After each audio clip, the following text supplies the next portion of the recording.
Okay, my name's Andy Green, I'm C-TEC's Marketing Manager and I'm here to talk about our new Hush range of fire alarm solutions. That's one of our new Hush buttons. The version you can see here is just one version. We have got some other versions coming along with a slightly different, more subtle label as well. In the first instance, I'm going to talk about Hush in a standalone environment. So what you can see here is a dwelling. Okay, there's the entranceway. Bedrooms here, kitchen, living room here, and the bathroom separate here. As you can see, there's the Hush button in the entranceway, and in this particular scenario, Hush is a grade C alternative to a grade D fire alarm system. That's the BS 5839 Part 6. Grade C means it's got certain advantages, such as fault monitoring of all the devices and wiring. So, for example, should a head be removed, a detector head be removed, it will flag as a fault on the actual Hush button. That is brought to the attention of the dwelling occupant. They can then come along, press Hush, which will silence the fault for 24 hours. The idea being that within that time they contact the landlord or whomever and they come along and sort the fault out. If they do not deal with the fault, in another 24 hours, that fault buzzer will sound again.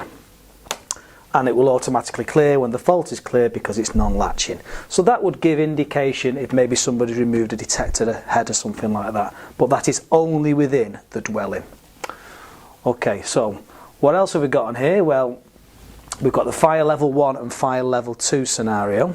Okay, so fire level 1 could be an optical detector, or the optical element of the multi-sensor triggering in the kitchen maybe. That's a fire level 1, and that will sound a tone.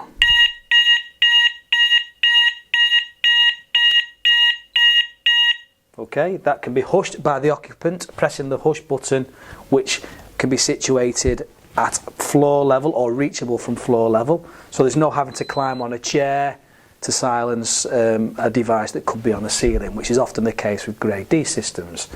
Okay, the system is consistently or regularly checking to see if the fault clears, or the fire clears, sorry, the fire level 1. If fire level 1 does clear, the Hush button will return to its normal state, and that can take anything between maybe 10-15 seconds. It all depends really when the smoke clears. Okay, now there's also the fire level 2 trigger. Now fire level 2 would be if maybe the heat element of the multi-sensor that is situated in the dwelling's entranceway triggers. Now in that situation, it cannot be silenced. So fire level 2, this goes off. You can press Hush, it will silence very briefly, but will come back again. As you can see.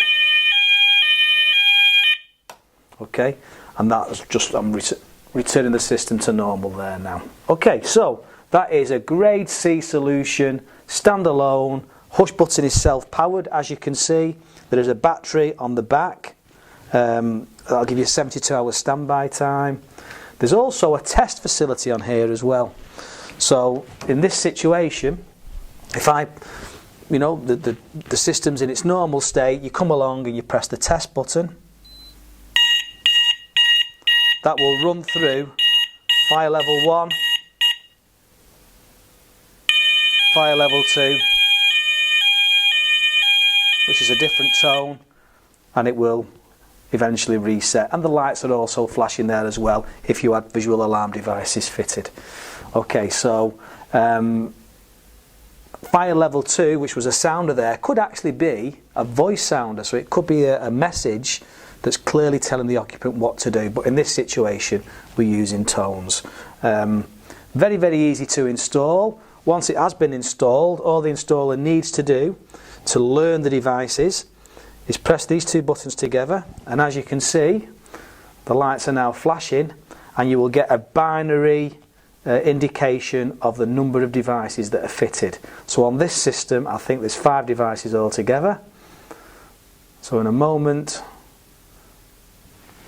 they will flag That's 1, 2, 4, 8 in binary, so it's flagging 5 devices. 1, 2, 3, 4, and I think the switch is down as another one of the devices.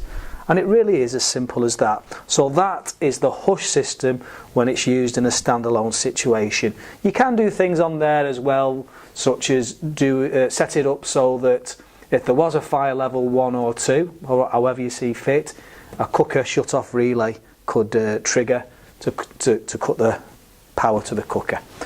And that is it really. What we'll do now is we'll talk about hush when it's used as part of a bigger solution, when it's connected or when multiple hush buttons are connected to a landlord or communal system.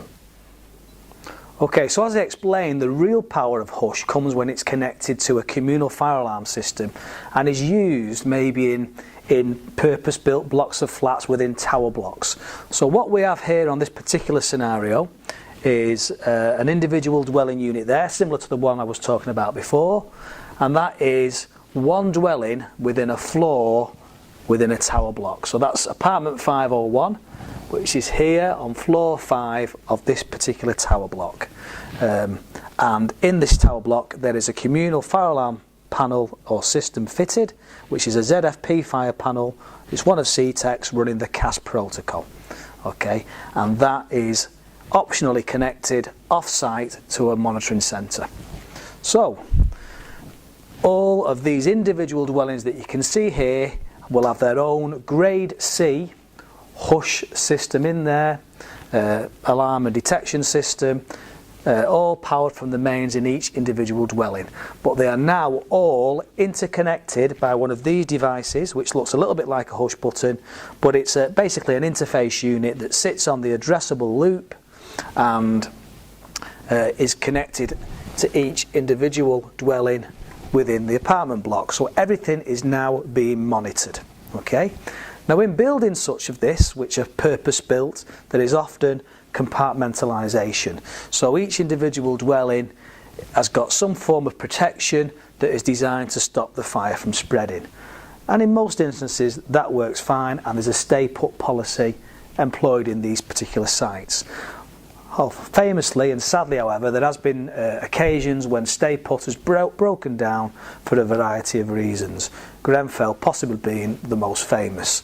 So what we're doing now is we're using the various hush systems that are installed within the dwellings and the communal monitoring system to, we believe, enhance stay put and provide an alternative, a safer alternative should stay put break down.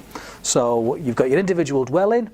Should there be a fault in the dwelling, it will be reported within the dwelling, but because this is now being monitored by the communal system, it's reported on the display of the fire panel and off-site as well. So somebody off-site would have notification of the fact that there's a particular fault in this dwelling. Maybe somebody's removed the detector head. As I mentioned before, the faults are non-latching, so they will eventually clear as well. So that is the monitoring that you wouldn't get that outside monitoring when it's a standalone system. You've also got your fire level 1 and your fire level 2 scenario as well. Now a fire level 1, as I explained earlier, is something like the heat detector in the kitchen triggering. Sorry, the optical detector in the kitchen triggering. So if we trigger fire level 1, there are no alarms on this particular, or alarm devices on this particular rig we have here, so we're showing a fire through lights. So in this dwelling now, the alarm, fire level 1 alarm is sounding, and that's signifying it on floor 5.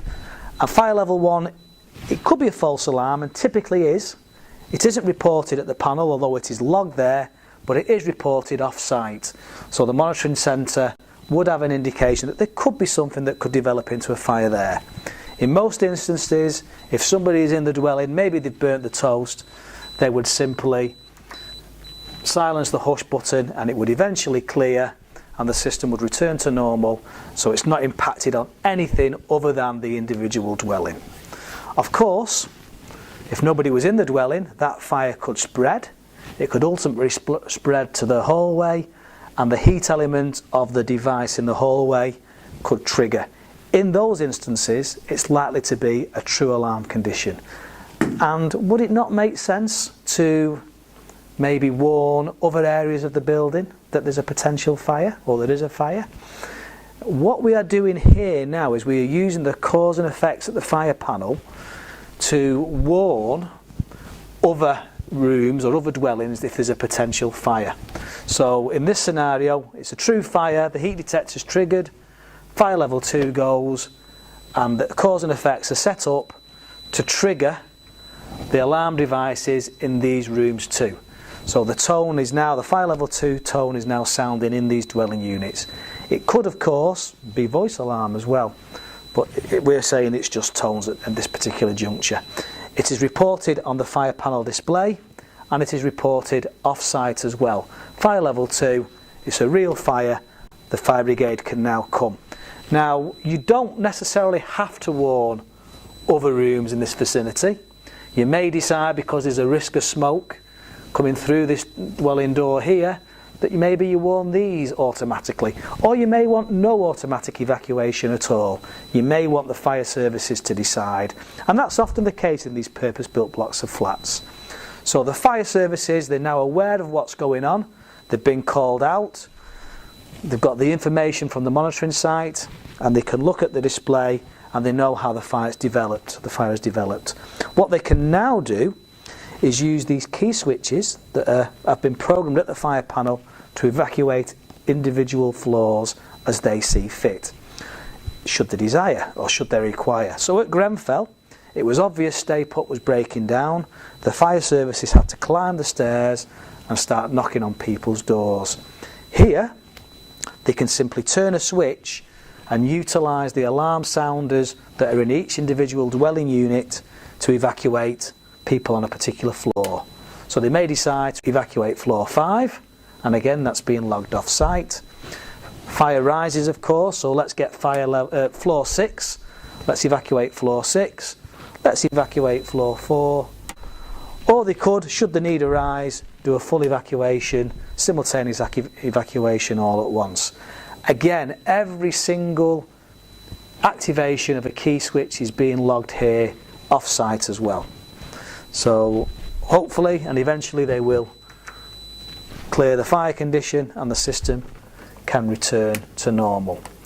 Because there is a communal fire alarm system here, you could do all sorts of other things too. You could have detection devices within the different communal areas. You may want to monitor the sprinkler system, either within each individual dwelling, or often that can be just, if it's on a floor-by-floor basis, the controls, the flow switches, etc., they can be monitored via the communal system. So all in all, it is an all-round solution. All activities logged, faults, fire level 1, fire level 2. You can see if something is spreading, the brigade can be called, and they can then take control and evacuate the premises as they see fit. That, in a nutshell, is Hush.